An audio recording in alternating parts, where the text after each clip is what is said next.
All right, so welcome to 2021, everyone. I'm so excited for this year.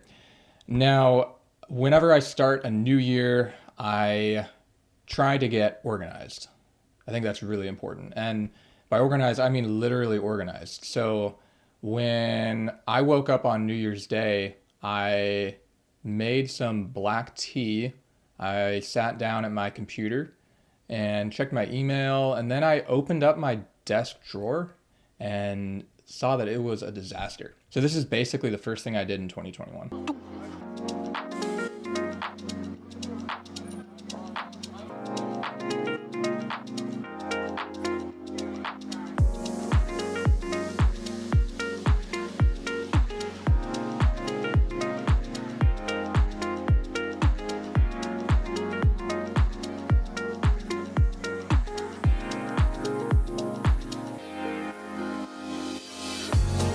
So just getting your physical spaces organized, I think, is a really great way to start the year.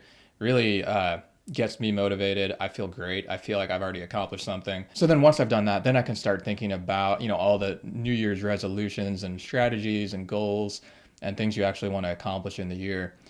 So this is a writing channel. So I'm going to talk today about 4 ways that you can be a more productive writer in 2021.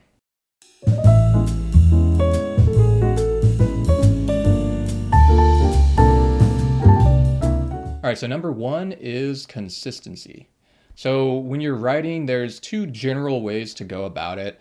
You can write every day, or you can just write when you feel like it, when the inspiration strikes. Both are completely fine. I don't think one is better than the other. It's kind of whatever works for you. But the point is, whichever one you choose, you want to be consistent about it.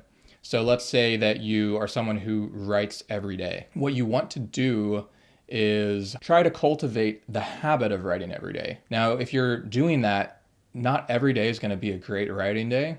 Some days are going to be awesome. Some days are going to be terrible.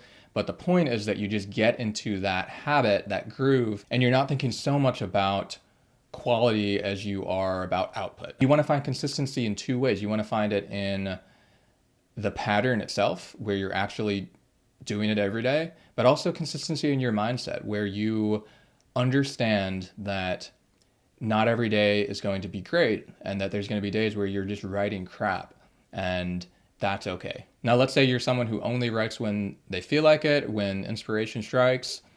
So consistency for that method means that when you do decide to write, you need to make it count. But you can start to form some really bad habits if you're the person who doesn't write every day and only writes when they feel like it. You can start writing and it's not going so well, so you just say, you know what, I'm not gonna write today, I'll just do it next time. And you can just really start to kind of slack off as a writer. Whatever you're trying to write can go nowhere very fast if you do that. So for me, what works best with this method is try to turn those days that you do write into events.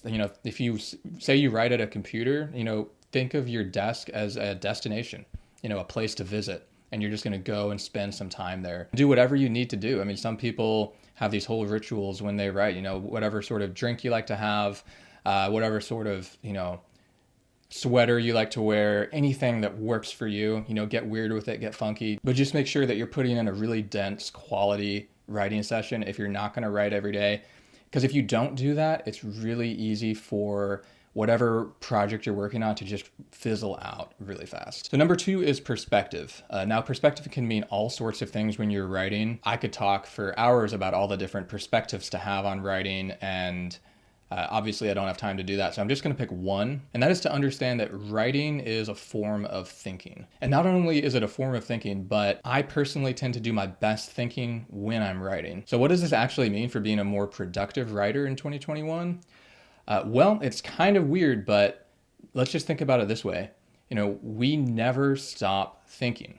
Thoughts are always circling through our minds, and we're often lost in thought. If you were to take the thoughts you had in a given hour and just play them over a speaker, you would sound kind of like a lunatic. You just are constantly thinking. Now, it seems kind of obvious and maybe trivial that we're always thinking, but when you really break it down, there is something kind of chaotic about that we never stop thinking. Once you become aware of that, then you need to start thinking about the quality of your thoughts and just how to have a better overall experience thinking, since this is something we are doing nonstop. So that directly ties into writing. I truly believe that writing is a way to think better, to think in an organized fashion, to produce quality thoughts and thoughts that you didn't know you were capable of. If you accept the fact that you're always going to be thinking, and then you have a day where you don't feel like writing, I would just say go back to that idea. Go back to the fact that you're always thinking anyway. Writing makes you a better thinker, and just the act of writing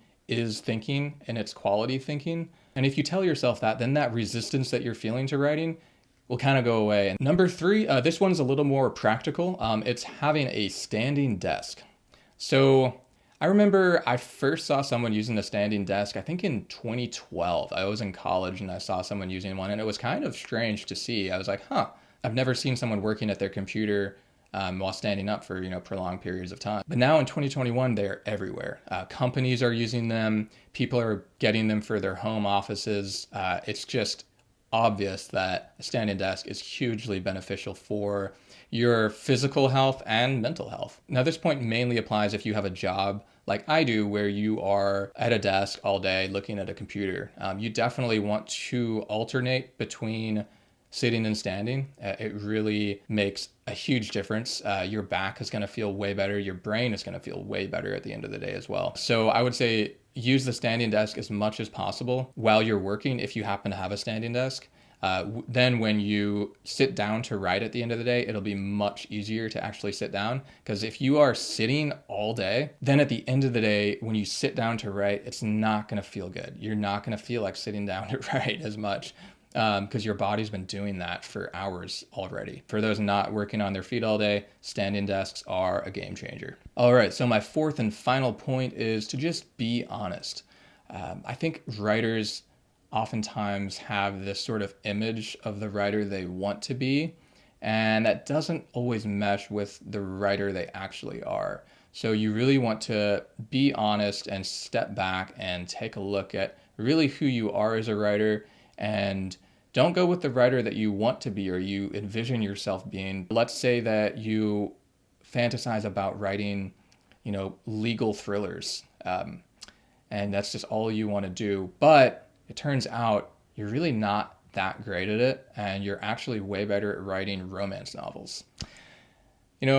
Maybe think about changing your strategy and focus more on romance novels. And this applies not just to what genre you're going to work in, but it applies to your writing habits. Earlier in the video, we talked about writing every day versus writing when you feel like writing. I mean, that's a really crucial point. And that's a good example, again, of being honest with yourself and just taking a good look at not just how you like to write, but how you produce your best writing. Now, maybe you write every day, but you're just writing dismal page after dismal page, and you suddenly have this stack of pages and you read through it and it's just terrible. And maybe you're not even enjoying writing every day, and you're just doing it because you heard some other famous published writer say that's how they do it. So you're like, oh, okay, I guess I better do that as well. You really just have to do it the way that suits your lifestyle, that suits your mind, that suits your body. Be the writer that you are. Don't be the writer that you think you should be. Again, you're writing because you enjoy writing. So do what makes writing the most enjoyable for you. I think that's really important. I think it's really easy to lose track of that. And I think if you do that, your overall frame of mind is going to be way better. And once your frame of mind is better, that leads to ultimately more productivity. So that, I think, is key for all those writers going into 2021, being like, I'm going to make this my best writing year. Remember, you can get inspired by other writers, but at the end of the day, you have to look inside of yourself and just see what works for you. Just be honest with yourself. All right, so that does it for this video. So I hope you found those tips helpful. I hope your year gets off to a really productive start. If you did like the video, please hit the like button, subscribe to the channel if you haven't already, and we'll see you next time.